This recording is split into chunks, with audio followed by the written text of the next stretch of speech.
பிரபு சாலமன் இயக்கத்தில் கோவை சரளா, தம்பிராமையா மற்றும் அஸ்வின் நடிப்பில் செம்பி. இப்போது காணுங்கள் உங்கள் டிஸ்னி பிளஸ் ஹாட்ஸ்டாரில். IBC மங்கை நேயர்களுக்கு வணக்கம். பொதுவாகவே பெண்கள் ரோட்ல நடந்து போயிட்டு இருந்தோம் அப்படின்னா இன்னொரு பெண்களை முக்கியமா எதுக்காக பாப்பீங்க? கண்டிப்பா அவங்களோட முடிக்காக தான் இருக்கும். அந்த பொண்ணுக்கு எவ்வளவு நீளமான முடிடா அப்படின்னு நேர்லையா இருக்கட்டும், அல்லது இந்த பொண்ணுக்கு எவ்வளவு ஷைனிங்கான முடிடா அப்படின்னு டிவில சீரியல்ஸ்ல ஹீரோயின்ஸை பாக்குறதா இருக்கட்டும், இது காலமா தொடர்ந்துட்டே தான் இருக்கு. சோ இதுக்கு மேலேயும் நீங்க மத்தவங்களை பார்த்து என்னடா அவங்களுக்கு நீளமா முடி இருக்கு, என்னடா அவங்களுக்கு ஷைனிங்கா முடி இருக்கு அப்படின்னு ஃபீல் பண்ண வேண்டிய அவசியம் கிடையாது. அதுக்கு தான் உங்களுக்கு சூப்பரான ஒரு டிப்ஸோட இன்னைக்கு நான் வந்திருக்கேன். தலைமுடிக்கும் சரி, நம்மளுடைய தோற்றத்துக்கும் சரி, அழகுக்கும் சரி நிறைய சம்பந்தம் இருக்கு. அதனாலதான் எல்லா பெண்களுக்கும் நாம நீளமான பளபளப்பான தலைமுடியோட இருக்கணும் அப்படின்ற ஒரு ஆசையும் இருக்கு. இதுக்காக பெரும்பாலான பெண்கள் பண்ற விஷயம் என்னன்னு கேட்டீங்கன்னா, பியூட்டி பார்லர்ல போயிட்டு ஸ்ட்ரைட்னிங் பண்றது, கெரட்டின் பண்றது, ஸ்மூத்னிங் பண்றது, இந்த மாதிரியான விஷயங்கள். நிறைய பேருக்கு இதனால முடி ரொம்பவே சேதமாயிடுது. அதனால ரொம்பவே ரசாயனம் இல்லாம வீட்டுல இருக்கக்கூடிய சமையலறை பொருட்களை வச்சு உங்களுடைய முடிய நீங்க நினைச்ச மாதிரி அழகாவும் ஷைனிங்காவும் மாத்தலாம். சோ அது எப்படி அப்படின்றத இப்ப பார்க்கலாம். ஃபர்ஸ்ட் ரெமெடி, ஆலோவேரா ஜெல் எடுத்துக்கோங்க. அது கூட எலுமிச்சம் பழம் அண்ட் ஆமணக்கு எண்ணெய், இந்த 3 விஷயம் தான் நமக்கு வேணும். சோ முன்னாடி நான் சொன்ன மாதிரி ஆலோவேரா ஜெல் எடுத்துக்கோங்க. அது கூட 2 to 3 drops of lemon juice add பண்ணிக்கோங்க. அதுல 1 டீஸ்பூன் ஆமணக்கு எண்ணெய் ஆட் பண்ணிக்கோங்க. உங்களுக்கு ஒருவேளை தேன் வேணும் அப்படின்னு நீங்க நினைச்சீங்கன்னா கண்டிப்பா 2 டீஸ்பூன் தேனும் கூட நீங்க இதுல ஆட் பண்ணிக்கலாம். இந்த எல்லாத்தையும் ஒன்னா கலந்து ஒரு மிக்சர் மாதிரி ரெடி பண்ணிட்டு உங்களுடைய தலை முடியில இது நல்லா தடவி அப்படியே ஒரு 15 to 20 minutes ஊற விட்டுட்டு அதுக்கப்புறமா ஒரு மைல்டான ஷாம்பு போட்டு கழுவிடுங்க. சோ இதுல நம்ம லெமன் ஆட் பண்ணிருக்கிறதால இந்த பேக்ல வைட்டமின் சி சத்து நமக்கு இருக்கும். இது நம்மளுடைய ஸ்கேல்புக்கு நல்ல ஒரு ஊக்கத்தை கொடுக்கும் அப்படின்னே சொல்லலாம். அதுக்கப்புறமா ஆமணக்கு எண்ணெய் ஆட் பண்ணிருக்கோம் இல்லையா, இது ஹேர் ஃபாலை கட்டுப்படுத்துறதுக்கு ரொம்பவே முக்கியமான ஒரு இன்கிரிடியன்ட். அதோட நம்மளுடைய முடி ஸ்ட்ரைட் ஆகுறதுக்கும் இந்த ஆமணக்கு எண்ணெய் ஹெல்ப் பண்ணுது. சோ இந்த பேக்கை கண்டிப்பா ட்ரை பண்ணுங்க. ஒருவேளை எனக்கு ஆமணக்கு எண்ணெய் கிடைக்கல அப்படின்னா டிப் நம்பர் 2 உங்களுக்காக ஆலிவ் ஆயில், அதுக்கப்புறமா முட்டை, இந்த ரெண்டத்தையும் சேர்த்தாலும் நம்மளுடைய முடி நல்லாவே ஸ்ட்ரெயிட்டா இருக்கும். எக்ஸ்ட்ராவா ரொம்பவே சில்கியா இருக்கும் அப்படின்னு கூட சொல்லலாம். நிறைய அட்வர்டைஸ்மெண்ட் எல்லாம் கூட பார்ப்போம், இந்த ஷாம்பூல முட்டை இருக்கு அப்படின்னு சொல்லிட்டு. சோ ஷாம்பூல இல்லாம நேரடியா கூட நம்ம அந்த முட்டையை எடுத்து யூஸ் பண்ணிக்கலாம். இதே நேரத்துல ஆலிவ் ஆயில் அப்படின்றப்போ கூந்தலுக்கு நல்ல ஒரு கண்டிஷனராகவும் இது ஹெல்ப் ஆகுது. சோ டோட்டலா பார்த்தோம் அப்படின்னா இந்த பேக்ல கொழுப்பு அமிலங்கள் நிறைஞ்சிருக்கு. சோ உங்களுடைய உச்சந்தலை ஆரோக்கியத்துக்கு இது ரொம்ப ரொம்ப நல்லது அப்படின்னு சொல்லலாம். சோ உங்ககிட்ட ஆமணக்கு எண்ணெய் இல்ல அப்படின்னா இந்த முட்டையை நீங்க கலந்து யூஸ் பண்ணி பாருங்க.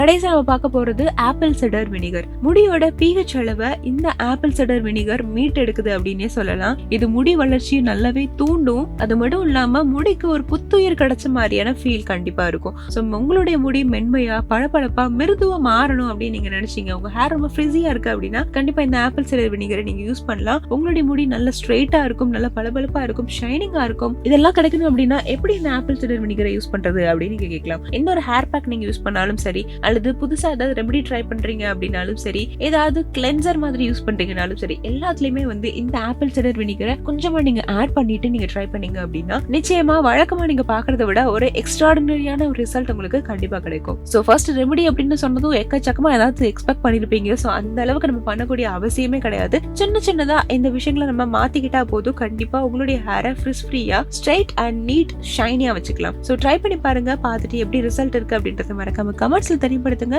மேலும் இது போன்ற பல யூஸ்ஃபுல்லான டிப்ஸ் உங்களே சேரணும் அப்படின்னா IBC மங்கை சேனலை சப்ஸ்கிரைப் பண்ணிக்கோங்க. பிரபு சாலமன் இயக்கத்தில் கோவை சரளா, தம்பிராமையா மற்றும் அஸ்வின் நடிப்பில் செம்பி. இப்போது காணுங்கள் உங்கள் டிஸ்னி பிளஸ் ஹாட்ஸ்டாரில். ஸோ எப்படி ஒரு லைஃப் ஸ்டைல் வச்சுக்கணும் when we are planning a pregnancy? நம்ம மெயினாக என்ன பார்ப்போம்னா அது HbA1c அப்படின்ற ஒரு வேல்யூ பார்ப்போம். இப்போ நார்மலாக அது 5.7லேருந்து 6.2 இருந்தால் தான் ப்ரெக்னென்சி பிளான் பண்ணணும். இப்போ மோர் தென் 10 எல்லாம் இருந்தால் அவங்க ப்ரெக்னென்சி பிளான் பண்ணக்கூடாதுங்க. பிளான் பண்ணாலும் அந்த கன்சீவ் ஆகிற குழந்தைக்கு கன்ஜெனிட்டல் அனாமலி, பிறவி குறைபாடுகள் வரதுக்கு நிறைய சான்சஸ் இருக்குது. ஸோ சிலர் இப்போ நியூ கப்பிள்ஸ் என்ன பண்ணுறாங்கன்னா, இப்போ நமக்கு குழந்தை வேண்டாம் அப்படின்னு சொல்லிட்டு சம் இயர்ஸ் அவங்க தள்ளி போடுறாங்க. இது குட்டா பேடா? 18-19 வயசுலலாம் கல்யாணம் பண்ணிக்கிற ஃபேமிலிஸ்லாம் நம்ம பார்க்குறோம். அந்த மாதிரி இருக்கிறப்ப அவங்க செட்டிலிங் ஃபேஸ்க்காக ஒரு 1 or 2 years தாராளமாக எடுத்துக்கலாம்.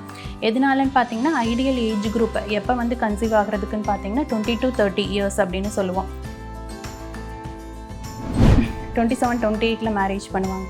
இப்போ அவங்கெல்லாம் பார்த்தீங்கன்னா அவ்வளோ அளவுக்கு நம்ம கொஞ்சம் டைம் எடுத்துக்கலான்னு எடுத்துக்க மாட்டோம். ஏன்னா இப்போ 20 to 30 இயர்ஸ்னால் கன்சீவ் ஆனாங்கன்னா அந்த உருவாகிற குழந்தையும் ரொம்ப ஆரோக்கியமாக இருக்கும்.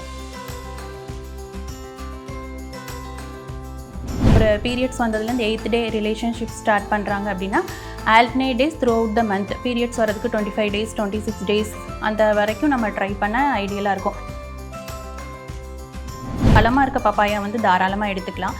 காயாக இருக்க பப்பாயாவில் என்ன ஆகும்னா அந்த லேட்டக்ஸ் அப்படின்னு சொல்லுவோம், அந்த பால் மாதிரி சுரக்கும். நீங்கள் கூட பார்த்துருப்பீங்க, காயெல்லாம் பிச்சை வெள்ளை கலராக வரும். அது வந்து கொஞ்சம் ப்ரெக்னென்சி ப்ளஸ் அந்த அபார்ஷன் ரிஸ்க் எல்லாம் இருக்குன்றதுனால அந்த மாதிரி இதெல்லாம் வந்து அவாய்ட் பண்ணிக்கலாம். மற்றபடி வேறு எந்த ஃபுட்டும் அவாய்ட் பண்ணவும் இல்லை.